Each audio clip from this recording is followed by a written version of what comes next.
Pro Group Management, workers' comp that works for you.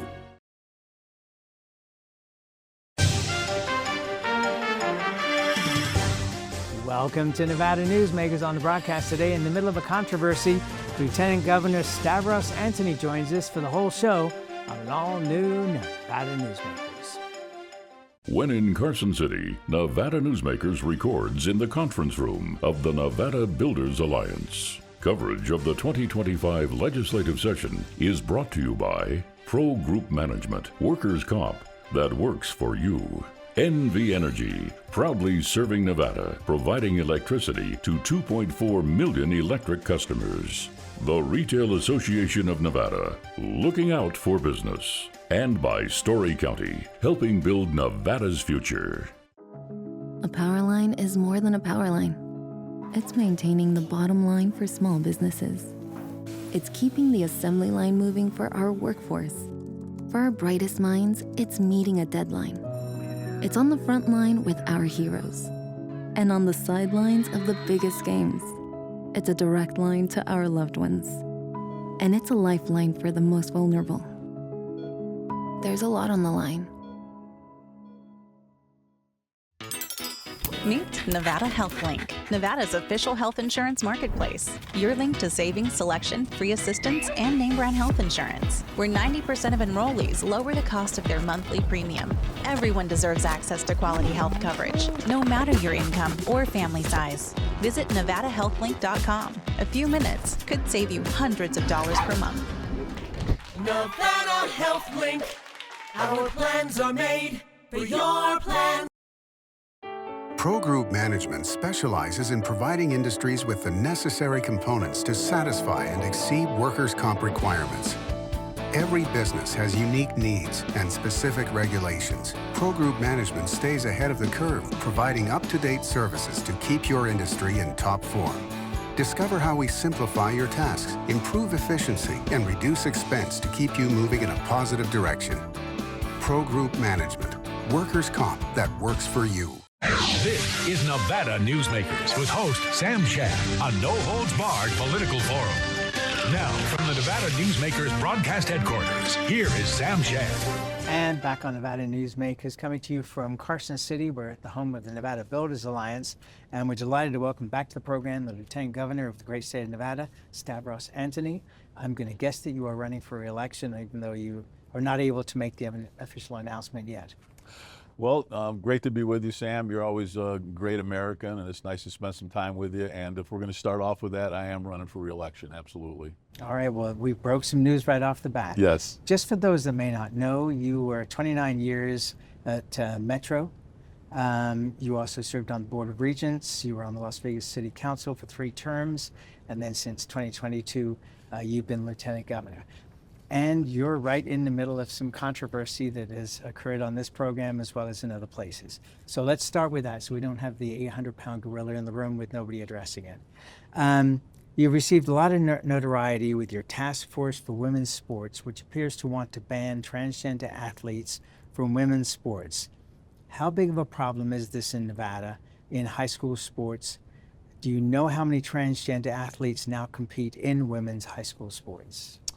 Well, I appreciate you bringing me on the show to talk about this. This is an actually getting to be a major issue here in the state of Nevada, where biological men want to play against female athletes, and not only is it not safe, but they're taking away their championships, they're taking away their medals, they're taking away their trophies from these female athletes that have been working for years and years to become top in their field. And you know, it's hard to say how many there are because nobody's keeping track of it. But recently, the NIAA, which governs the high school athletics, just banned biological men and women's sports. And my task force really should take credit for that, because we went to several public comments during their meeting asking them to do that. So they thought it was important.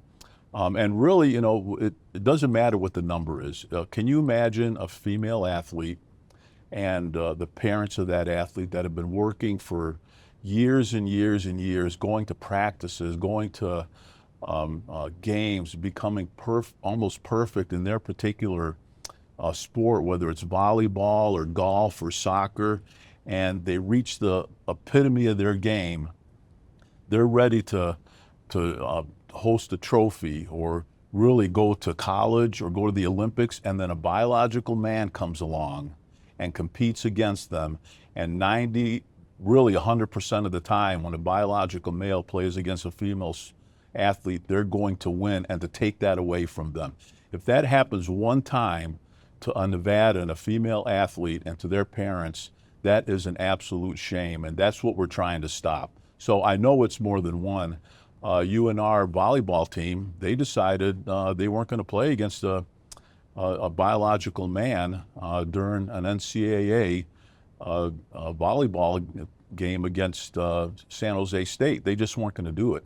There's been a skier that had their trophy taken away, a track and field female athlete. So who knows what the number is, but it doesn't matter. If it happens one time, that is an absolute shame, and that's really what we're trying to stop. Okay, so we can go down lots of roads on this, but I guess the one that concerns me the most is dealing with the idea of people who are transgender. I mean, do you accept that there are people who are transgender, that they are either male or female, and that they change, that they are not biologically comfortable with who they were born as, and feel that there's and it's a huge step. I mean, I cannot imagine as a man transitioning to being a woman and what that would take, and I can't imagine that you could imagine that either. And what concerns me is that this is a great political issue, and 80% of the country agrees with you. It's it's been said, it's an 80-20 rule. So I'm not arguing about the public making a decision. What I'm concerned about is that, civil unrest, we've seen it with people setting fire to Teslas lately. We're picking on a group. We don't know how many people are transgender in the state. We don't know, and Senator Scheibel said on the program that if it was 10% of the people in Nevada who were transgender, that it would be a much lesser number that would be involved in sports. My concern is, are we now picking on a group that there are going to be consequences, because we both know, you come from a Greek background, I come from an English Jewish background. We know immigrants have suffered greatly over the years. Is this a group that we want to turn a spotlight on the way that we did with gay Americans back in the 60s and 70s, to where we had all kinds of revolution going on then? I mean, that's my bigger concern. And I've known you a long time. I don't see you wanting to see harm coming to people because of this. And I think that that's the road we're going down. Well, that comes up all the time. And if anybody looks at the history of my involvement in protecting female athletes, if anybody looks at the history of my task force working to protect female athletes, we never talk about transgendering. We don't care about that. We're not involved in that. If an adult wants to transgender, that's none of my business. I mean, this is life, liberty, and the pursuit of happiness. I mean, if the people want to do that, that's fine. We have not gotten involved in that issue. But don't you see where that could become a problem? But we haven't attacked anybody that's transgendering. Our focus is It's very... not you I'm concerned about. Well, I look at you yeah. as an ethically and morally good person. Your background says that you've committed most of your life to public service. I don't have a problem with that. My problem is that the same kind of people who are setting fire to Teslas right now are the kind of people that were gay bashing going back to World War II, where people were out on the streets looking for gay people to beat up.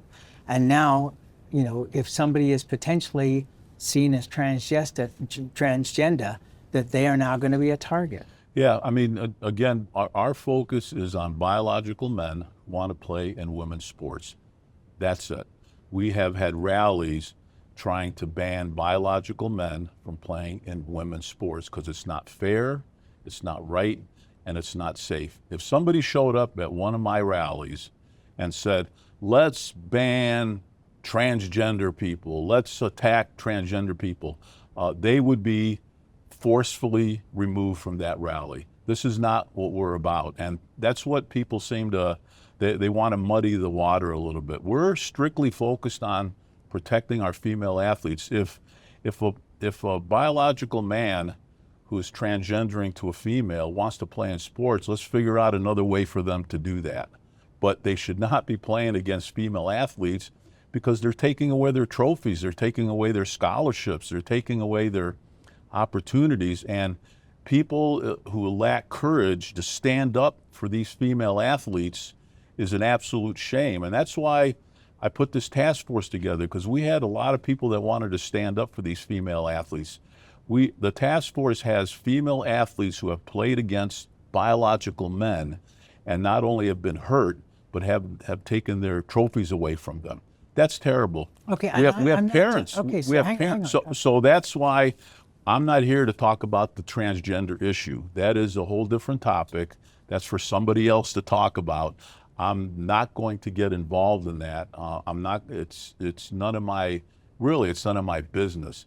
My business, my focus, as Lieutenant Governor, is to rally people together to make sure that not one female in this state has really something taken away from them because of a biological man who wants to play in female athletes. You don't have, it doesn't work the other way around. So well, let me ask you that's that. what our focus is. And that's why. Are you concerned about women who are transgender who become males?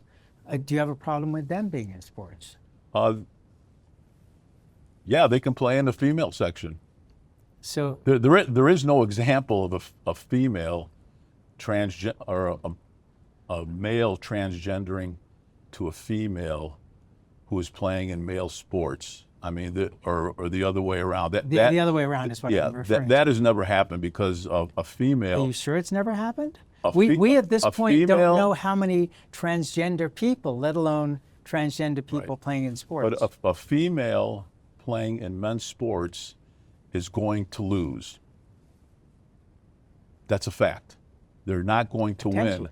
No, it's impossible. It's impossible. Men are bigger, men are stronger, men can jump higher, men can run faster. So that's why you don't find females playing in men's sports, because they're not going to win. But a biological man who's not very good at sports, who's not going to do well on the male side, if they play in the female side, they're going to win. I mean, there's plenty of examples of biological men playing in women's sports that are taking the trophies. I mean, it's just, that's biology. I'm not making that up. Well, we can't come up with a number.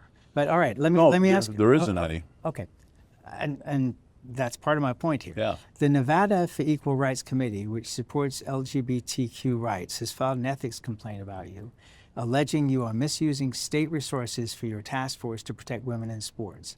And two Democratic state lawmakers, Assemblywoman Selena Torres Fawcett and State Senator Melanie Scheibel, also said your task force is a misuse of state funds recently on this program. What's your reaction to these charges, and do you think the committee, the Nevada Commission on Ethics, will take any action against you? Well, that's interesting. I know Assemblywoman Fawcett has come out very strongly against me involved, and I think they both came out pretty strongly. They both did. I mean, they've said it's none of my business. They say I should stay out of it. I guess my question is, I didn't know I was supposed to check with those two legislators on what I should do as Lieutenant Governor. I'm the Lieutenant Governor. I do whatever I see fit for the state of Nevada. So I didn't know I was supposed to check with them first. And in fact, I don't know if the other constitutional officers are supposed to check with those two legislators to find out what they're supposed to do. So I need to check with the controller and the treasurer and the attorney general to see if they're checking with those two legislators to find out if what they're doing is appropriate from their standpoint. So I don't even understand. I don't need their permission to get involved in anything. But this is what the Democrat Party does. They file these complaints. They think that they're going to intimidate me into backing off on protecting our female athletes. And I'll tell you right here on the show, my office is fully engaged, fully supporting. Our resources are focused on many things in my office, but one of them, and it was my decision, was to focus on protecting our female athletes. So you can file these ethics complaints. In fact, the ACLU was one of them, and which kind of boggles my mind, because the ACLU is supposed to be protecting people's liberties, and I don't know why they're not out there protecting the liberties of our female athletes. So bring on these complaints. I don't care. I'm not backing off. Our focus, the task force, these are great female athletes and parents and elected officials on this task force that are focused on protecting our female athletes. I'm fully engaged, so bring on these complaints, and I don't care where they go. Apart from the other constitutional offices, have you had this conversation with the governor? Yeah, he's on board. Absolutely, he's absolutely on board for protecting our female athletes. And I'll tell you, and I'll give you another example of how the Democrat Party is acting on this. One of the things that Assemblywoman Fawcett mentioned during your interview was that I should be focusing on supporting small businesses. The last 2 years, my Office of Small Business Advocacy, which is in the Lieutenant Governor's office, has supported thousands of small businesses. We have people calling our office, how do I start a small business? How do I fund a small business? Assemblywoman Fawcett was the lead in killing the Office of Small Business Advocacy in the Lieutenant Governor's office. So on one side, she says, support small businesses. On the other side, she kills the office in my office that supports small businesses. That's the retaliation that is occurring by the Democrat Party. And if they won't even have a hearing to discuss female athletes here in Nevada, both the bills that were introduced, they didn't even have a hearing. So they don't want to talk about it. But I'll tell you, Sam, I mean, I'm going to say it right now. If Assemblywoman Fawcett wants to come on this show with me and debate why biological men should be or should not be in women's sports, I'd be happy to debate her here. If you want to call her and book a show, I will be here with her. She can bring 3 or 4 other people, and I'll come here by myself, because I know that I'm standing on firm ground when it comes to protecting female athletes. Well, as I pointed out at the beginning of the interview, you are in the 80-20. You're on the 80 Yes. side of public opinion in this country. But I will certainly put out that invitation, and we will see what comes back. And I will not be surprised if she takes you up on the offer. Yes. Let's take a break. We'll come back. We have much more with the Lieutenant Governor of the great state of Nevada after this timeout.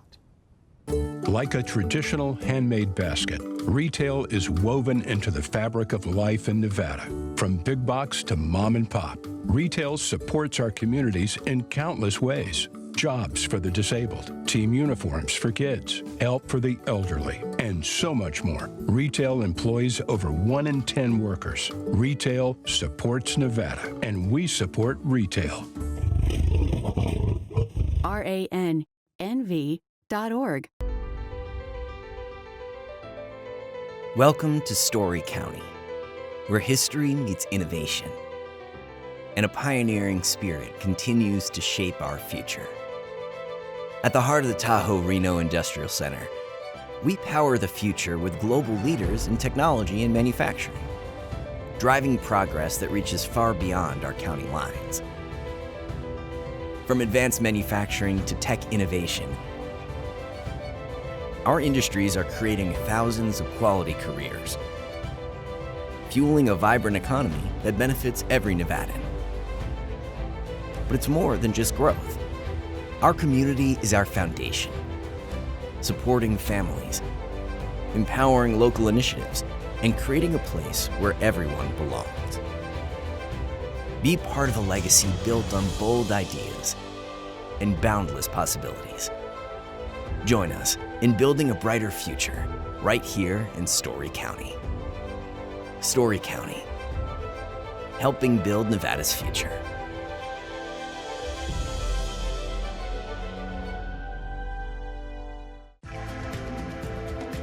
Save money and take transit. Did you know you can ride the bus all day for less than what it would cost you for a gallon of gas? Plan your trip now by going to rtcwashoe.com. This is Nevada Newsmakers. And back on Nevada Newsmakers, we continue our conversation with Stavros Anthony, is the Lieutenant Governor of the great state of Nevada.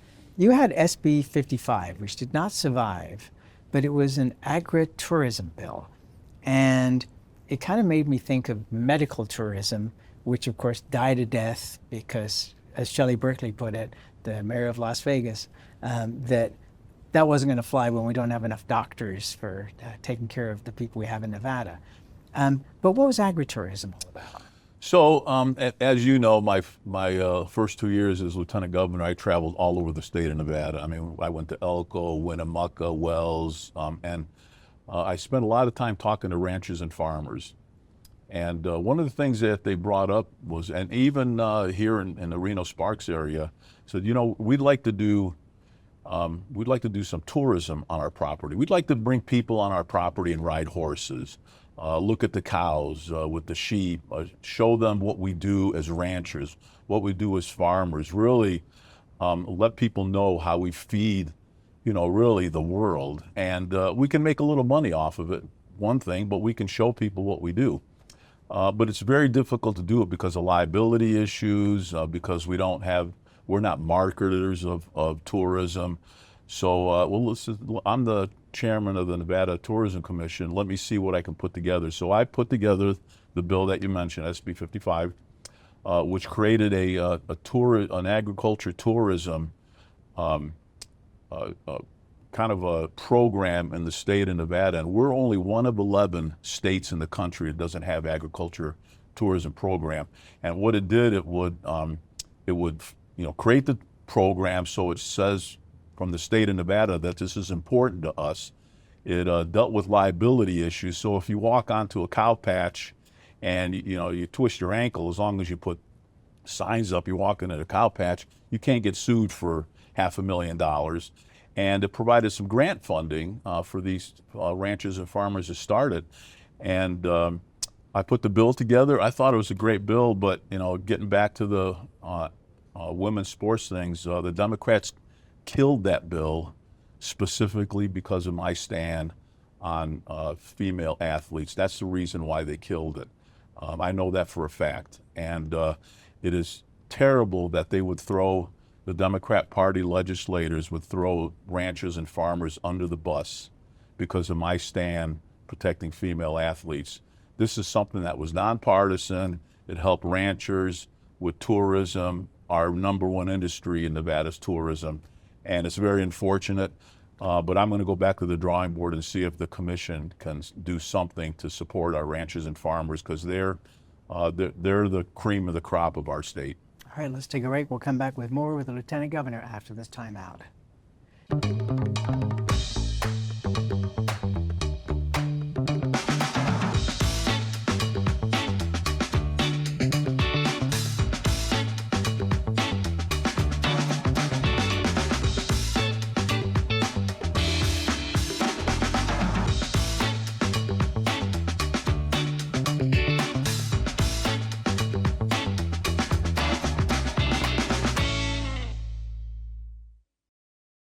Your good times are at Tamarack Casino during the $150,000 Denim and Diamonds giveaways, with cash and free play drawings every Thursday and Saturday, and $30,000 in grand finale giveaways Saturday, May 31st, including a top prize of $20,000 guaranteed. Your good times are at Tamarack Casino. As you know, Reno is booming.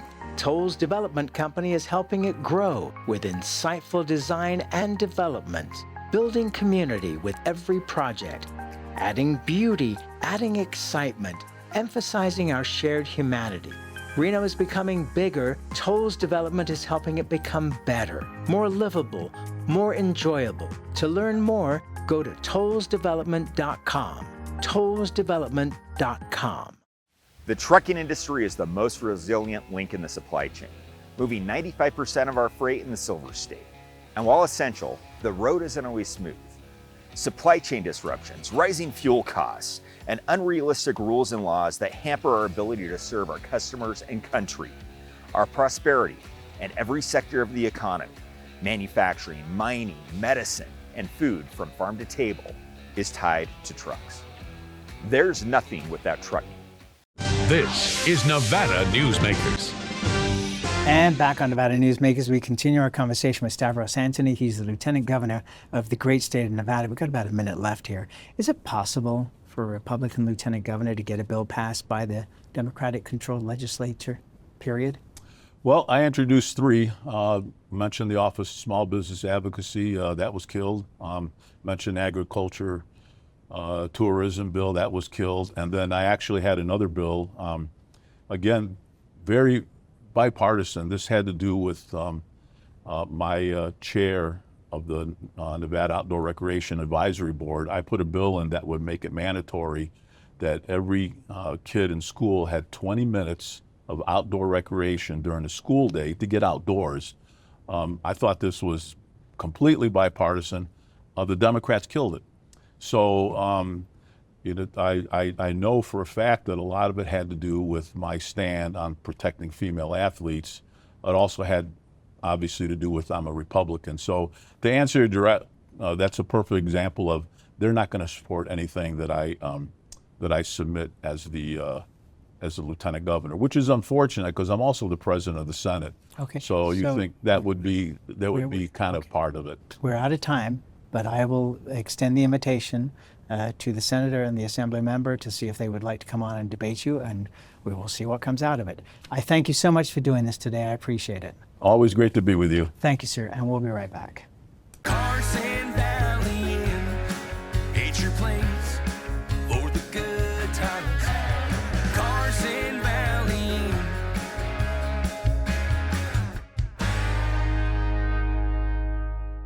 Each day, the Children's Advocacy Alliance partners with leaders, legislators, and families across Nevada to improve children's health, education, economic well-being, and safety. We recognize Nevada will be no better than the state of its children. Be a part of this change. Be a supporter of the Children's Advocacy Alliance. For more information, go to caanv.org. Welcome to the Ahern Boutique Hotel, where luxury and warmth come together in the heart of Las Vegas. We take pride in offering a one-of-a-kind experience for both locals and tourists. Join us for handcrafted cocktails and an unforgettable experience. Joel's Chop House, the perfect place to savor views of the Las Vegas Strip. Satisfy your cravings at the Ahern Chocolate Shop. No smoking, no resort fees, and the parking is always free. The Ahern Luxury Boutique Hotel is your home away from home.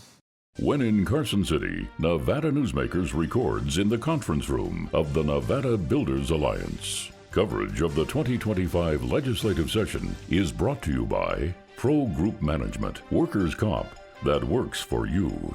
NV Energy, proudly serving Nevada, providing electricity to 2.4 million electric customers. The Retail Association of Nevada, looking out for business. And by Story County, helping build Nevada's future. Thanks for watching Nevada Newsmakers, come to you from Carson City, from the headquarters of the Nevada Builders Alliance. We'll see you on the next broadcast. Thanks for watching.